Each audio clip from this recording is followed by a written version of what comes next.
Chapter 2. Waging War. Waging War.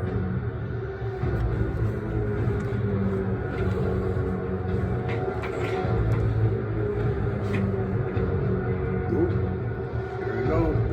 Waging War. Fuck.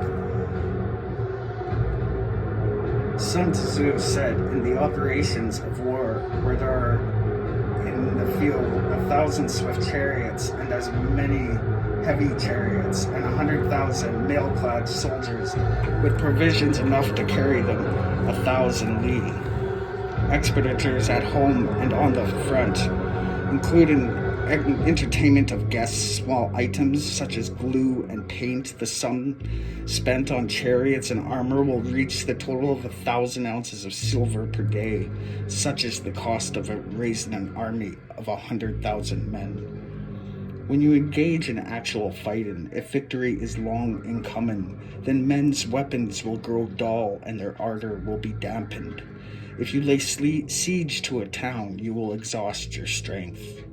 Again, if the campaign is protracted, the resources of the state will not be equal to the strain. Now, when your weapons are dulled and your ardor dampened, your strength exhausted and your treasure spent, other chieftains will spring up to take advantage of your extremity.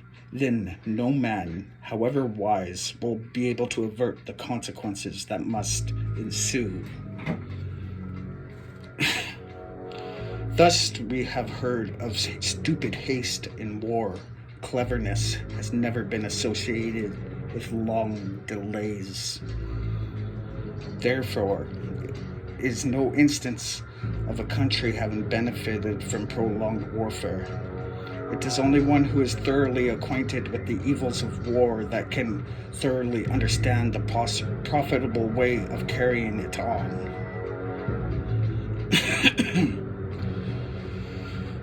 The skillful soldier does not raise a second levy, neither are his supply wagons loaded more than twice.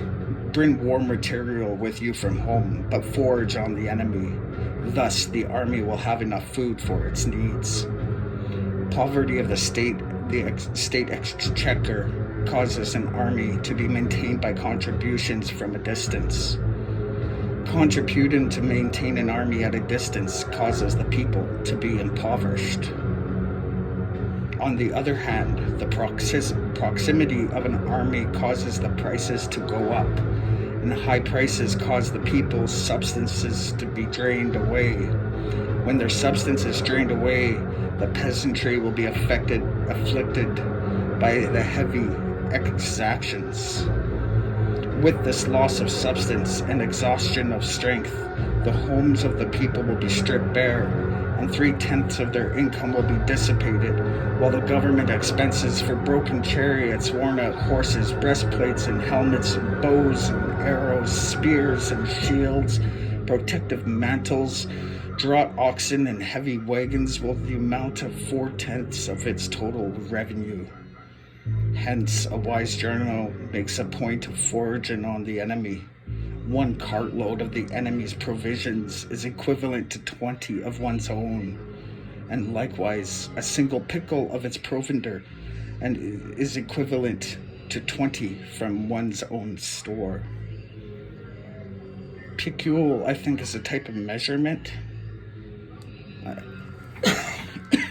There's some weird shit I don't understand too. I don't know. It's all translated, so maybe they don't entirely understand themselves. Now, in order to kill the enemy, our men must be roused to anger, that there may be advantage from defeating the enemy. They must have their rewards. Therefore, in chariot fighting, when 10 or more chariots have been taken, those should be rewarded who took the first. Our own flank should be substituted for the enemy, and the chariots mingled and should be used in conjunction with ours. The captured soldiers should be kindly treated and kept. This is called using the conquered foe to augment one's own strength. In war, then let your great object be victory, not lengthy campaigns. Thus it may be known that the leader of the armies is the arbiter of the people's fate, the man on whom it depends whether the nation shall be in peace or in peril.